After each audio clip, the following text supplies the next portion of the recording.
आप सब कैसे हैं? मैं पवन मिश्रा और आज के इस वीडियो लेक्चर में मैं आपको सिखाने जा रहा हूं कि हिंदी भाषा में पद्य अथवा कविता शिक्षण की पाठ योजना कैसे बनाएं। और आज जो मैंने हिंदी भाषा में कविता ली है, हम पंछी उन्मुक्त गगन के, तो इस पर हम पाठ योजना बनाएंगे और मैं आपको बताऊंगा कि आप इस पर पाठ योजना कैसे बना सकते हैं। तो सबसे पहले जब भी आप पाठ योजनाएं बनाएं तो सामान्य जो सूचना होती है उल्टे हाथ की तरफ आप देखेंगे। सबसे पहले कक्षा लिखें, कक्षा सातवीं, और विषय हिंदी। और हिंदी में हम क्या पढ़ने जा रहे हैं? पद्य, ठीक है। उसके बाद उप विषय, तो उप विषय में जो भी आपके अध्याय का नाम है हंसमुखी उन्मुक्त गगन के, आपको लिखना है। सीधे हाथ की तरफ देखेंगे तो आपको दिनांक लिखनी है, जिस दिनांक को, जिस तारीख को आप ये पाठ्य योजना प्रस्तुत करेंगे। फिर कालांश, कालांश का मतलब होता है पीरियड की, कौन सा पीरियड है, पहला, दूसरा, तीसरा, चौथा। और उसके बाद समय अवधि कि कितनी देर का वो पीरियड है, कालांश है, 30 मिनट, 35 मिनट, 40 मिनट, तो आपको लिखना है, ठीक है। उसके बाद फिर हम जब धीरे धीरे आगे बढ़ते हैं तो सामान्य उद्देश्य की तरफ आते हैं। तो जैसे मैंने आपको पहले भी बताया था कि हिंदी भाषा में जो सामान्य उद्देश्य हैं, तो हिंदी भाषा के सामान्य उद्देश्य एक जैसे रहते हैं, इसमें किसी तरह का कोई बदलाव नहीं आता। तो सामान्य उद्देश्य चाहे तो आप आरंभ के पेजों पर, शुरुआत के जो पेज हैं, आप वहां पे लिख सकते हैं, या आप पाठ योजना के साथ लिख सकते हैं। आपके शिक्षक जैसा बोले आप उस तरह से कर सकते हैं। तो हिंदी भाषा के सामान्य उद्देश्य एक जैसे रहते हैं, इसमें कोई बदलाव नहीं आता। तो इस तरह से देखिए पद्य शिक्षण के उद्देश्य क्या क्या हो सकते हैं। कविता एवं साहित्य अध्ययन में विद्यार्थियों की रुचि उत्पन्न करना, विद्यार्थियों को लय, ताल, स्वर तथा नाटकीय आवश्यकताओं के अनुरूप कविता पढ़ने के योग्य बनाना, विद्यार्थियों को उचित गति, आरोह अवरोह एवं भावानुसार कविता पाठ पढ़ने योग्य बनाना, विद्यार्थियों को कविता पाठ सुनकर उसका अर्थ ग्रहण करने योग्य बनाना, विद्यार्थियों को विभिन्न काव्य शैलियों से परिचित कराना, विद्यार्थियों को कविता की भावानुभूति करने के योग्य बनाना, विद्यार्थियों को कविता की समीक्षा करने योग्य बनाना। तो इस पद्य शिक्षण के उद्देश्य हैं। ये अगर आपको पाठ के साथ लिखने हैं तो आप उनमें से कोई भी 3-4 उद्देश्य आप यहाँ पे लिख सकते हैं। और अगर आपके शिक्षक बोलते हैं कि नहीं, आप उद्देश्य आरंभ के पेजों पे लिख लो और यहाँ पे सिर्फ आप पेज नंबर डाल देना कि इस पेज पर, आरंभ के पेज पे पृष्ठ संख्या 1-2 पर ये उद्देश्य दिए गए हैं, तो जैसा आपके शिक्षक बोले उस तरह से आप करना, ठीक है। तो यहाँ पे आप पद्य शिक्षण के उद्देश्य लिखेंगे। तो यहाँ पे अगर शिक्षक बोले यहीं पे लिखना है तो यहाँ पे लिख सकते हैं 3-4। और अगर आपसे कहें कि शुरुआत के पेजों पे लिख लो तो यहाँ पे आपको सिर्फ क्या डालना है? पेज की संख्या डालनी है। उसके बाद जब हम आगे बढ़ते हैं, विशिष्ट उद्देश्यों की बात करते हैं। तो विशिष्ट उद्देश्य जैसे मैं पहले भी बता चुका हूँ कि अध्याय से संबंधित होते हैं, ठीक है। तो विशिष्ट उद्देश्य कौन कौन से होते हैं कि जब हम उस अध्याय को बच्चों को पढ़ाएंगे तो उस अध्याय में से बच्चा क्या क्या सीखेगा। तो विशिष्ट उद्देश्य सबसे पहला होता है ज्ञानात्मक, ठीक है।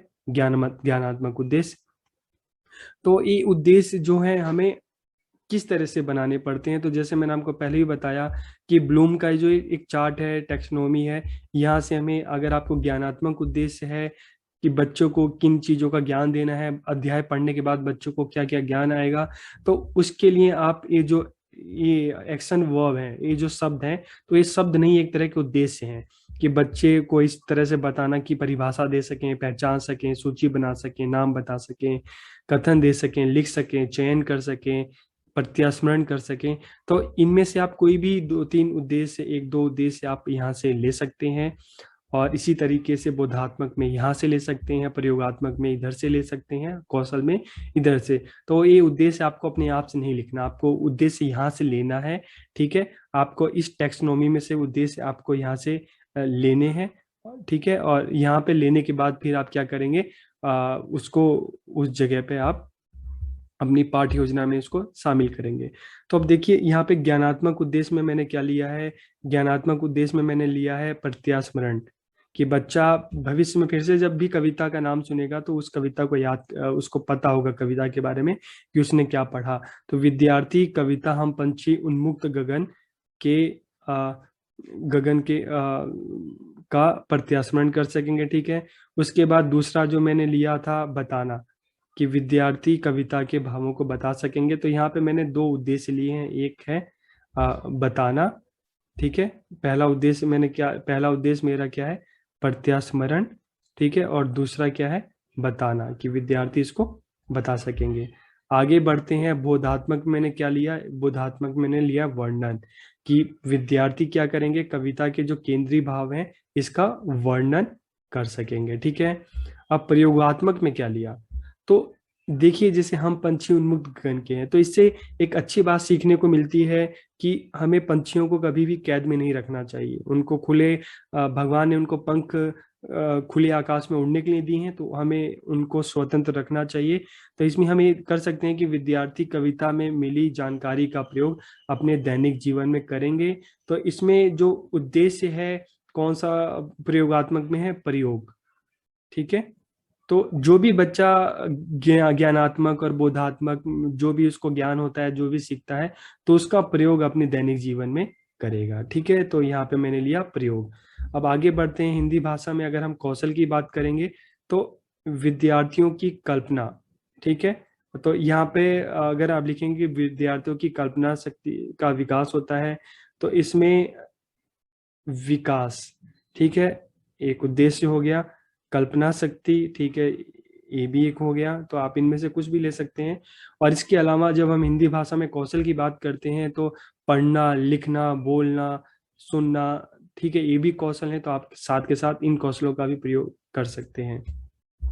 तो अब कविता पाठ योजना में जैसे उद्देश्य है, तो आप कोई भी, इसमें एक चीज आपके लिए आसान है कि आप कोई भी कविता हो, तो उन कविता में आप जो ये उद्देश्य जो मैंने आपको बताए हैं, इन उद्देश्यों का प्रयोग कर सकते हैं। आप प्रत्यास्मरण, ज्ञानात्मक में प्रत्यास्मरण बताना, आप बिल्कुल ऐसे ही लिख सकते हैं। बस आपको क्या करना है, कविता का नाम बदल देना।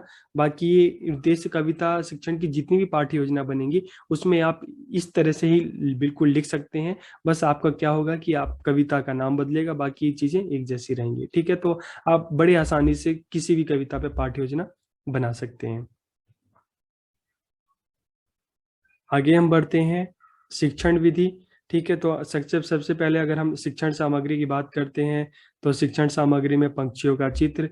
शिक्षण विधि में तो एक संगीत विधि है, व्याख्यान विधि है। ठीक है, तो इन विधियों का प्रयोग कर सकते हैं।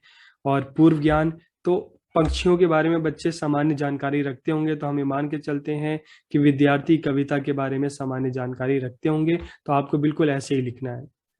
ठीक है। अब प्रस्तावना प्रश्न। तो प्रस्तावना प्रश्न में क्या पूछा जा सकता है? आ, आप सब को बाहर घूमना कैसा लगता है? तो बच्चों का जो भी उत्तर है, आपको अगर बांध कर रखा जाए तो आपको कैसा लगेगा? तो बच्चों का जो संभावित उत्तर हो सकता है कि नहीं, बहुत बुरा लगेगा। उसके बाद, आपको किसी चीज से बहुत प्यार है, तो आप उसे बांध कर रखोगे या आजाद छोड़ दोगे? तो इस तरह से हम अपने अध्याय की शुरुआत कर सकते हैं कि आज की हमारी जो कविता है, वो है हम पंछी उन्मुक्त गगन के। ठीक है, तो इस तरह से आप अपने पाठ की शुरुआत कर सकते हैं। और उसके बाद फिर हम बात करते हैं प्रस्तुतिकरण की। ठीक है, तो प्रस्तुतिकरण में सबसे पहले हम बात करते हैं शिक्षण बिंदु की। तो जब आप बनाए, तो पहला शिक्षण बिंदु आप यही रखेंगे, कविता का सार। ठीक है, तो कविता के सार में व्यवहारगत उद्देश्य, अगर आपके शिक्षक आपके कॉलेज में ये वाला जो है बॉक्स रखा जाता है व्यवहारगत उद्देश्य का, तो ये सबसे पहले आपको ये ध्यान रखना पड़ेगा कि जो प्रस्तुतिकरण का हिस्सा है, सारा का सारा वर्तमान काल में होता है। तो व्यवहारगत उद्देश्य, अगर इसको आपके विद्यालय में इसका अनुसरण करते हैं, इसको फॉलो करते हैं, तो कविता का सार, तो उद्देश्य होना चाहिए कि जब हम कविता का सार बच्चों को बताएंगे, तो विद्यार्थी कविता का सार बताने में सक्षम होते हैं। तो ये उद्देश्य इस तरह से होना चाहिए। फिर आप कविता के बारे में, कवि के बारे में बताते हैं। और विद्यार्थी क्रिया में क्या होता है कि विद्यार्थी ध्यान से सुनते हैं। आप जो भी शिक्षण सामग्री का प्रयोग करेंगे, आप यहाँ पे लिखेंगे। ठीक है, और अगर बच्चों से कोई प्रश्न पूछते हैं, तो वो प्रश्न यहाँ पे आएगा। ठीक है, तो कोई भी कविता आप लिखें, तो उसका बिल्कुल इसी तरह से आपको बनाना है। ठीक है, कविता का सार, विद्यार्थी कविता का सार बताने में सक्षम होते हैं। अगर ये इस बॉक्स का प्रयोग आपके विद्यालय में नहीं होता पाठ्य योजना में, तो इसको आप छोड़ देना। फिर आप छात्र अध्यापिका क्रिया से ही आप लिखेंगे। ठीक है, तो इसमें आप कविता और कविता के सार में आपको कविता और कवि का सामान्य परिचय आपको देना पड़ता है। फिर आता है कविता का स्व स्वर वाचन। तो कविता का स्व स्वर वाचन, ठीक है, तो इसमें क्या होता है कि जब हम कविता का स्व स्वर वाचन सबसे पहले अध्यापक को करना होता है। तो जब अध्यापक स्व स्वर वाचन करेगा तो विद्यार्थी क्या करेगा, उसको ध्यान से सुनेगा, सुन के समझेगा कि कविता को किस तरह से लयबद्ध तरीके से बोलना है। तो इससे क्या होता है, विद्यार्थियों के श्रवण कौशल का विकास होता है। और विद्यार्थी क्रिया में क्या आएगा, विद्यार्थी ध्यान से सुनते हैं। और सस्वर वाचन में छात्र अध्यापिका उचित स्वर, गति, आरोह अवरोह के साथ कविता का सस्वर वाचन करती है। तो इसमें आप कविता की जो पहली पंक्ति है और आखिरी पंक्ति है आप यहाँ पे लिख देना, ठीक है। फिर काठिन्य निवारण। आप कविता को जब आप सस्वर वाचन करते हैं तो उसमें कई सारे कठिन शब्द होते हैं, तो बच्चों को हर शब्द का पता नहीं होता। तो पहली बार सस्वर वाचन करने के बाद आपको जो भी कठिन शब्द आए, आप बच्चों को उन कठिन शब्दों के बारे में बताओ, ताकि बच्चा उस कविता को अच्छे से जान सके, सभी शब्दों का अर्थ समझ सके। और एक बार जब बच्चा उस कविता के सभी शब्दों का अर्थ समझ जाता है तो आपको फिर से कविता का एक बार फिर से सस्वर वाचन कराना होगा, ठीक है। तो बच्चों के श्रवण कौशल का विकास होता है। आप फिर से सस्वर वाचन करा रहे हैं कविता का, आप बोलेंगे, बच्चा ध्यान से सुनेगा, ठीक है। उसके बाद अब बच्चों को कविता, उसका एक एक शब्द पता चल गया, कविता को किस तरह से लय में गाना है वो पता चल गया। उसके बाद क्या करोगे, आप कविता का स्पष्टीकरण करोगे कि जितनी भी पंक्तियां हैं, जितने भी पद्यांश हैं, कवि क्या कहना चाहता है। तो विद्यार्थी कविता के भावों का वर्णन करने योग्य होते हैं। तो आप भी बिल्कुल इसी तरह से लिख सकते हैं। तो एक कविता का एक आप कह सकते हो कि प्रारूप है, फॉर्मेट है। आप कोई भी कविता बनाओगे आपको इसी तरह से करनी है, बस कविता का नाम बदलना, बाकी आप सब चीजें इस तरह से इस्तेमाल कर सकते हैं, ठीक है। तो छात्र अध्यापिका प्रस्तुत कविता की व्याख्या और स्पष्टीकरण करती है। विद्यार्थी प्रश्नों के उत्तर देते हैं। आप जो भी प्रश्न पूछेंगे आप उन प्रश्नों को यहाँ पे लिखेंगे। और आखिर में अनुकरण वाचन।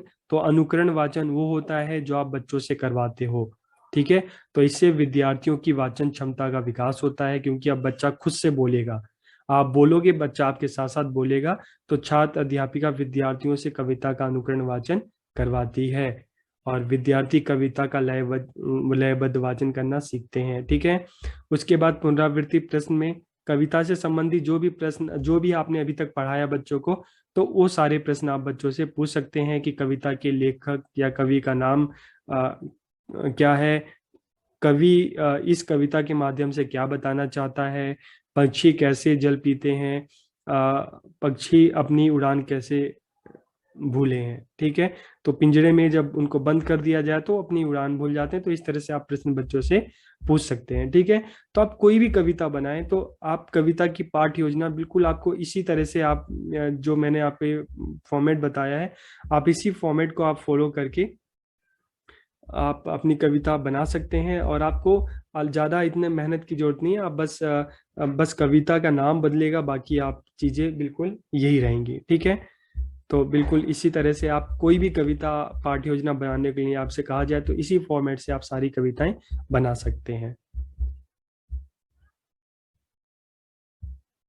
ठीक है। तो आप इस तरह से, बाकी शिक्षण बिंदु में भी आप बिंदु बिल्कुल यही डालेंगे हर में।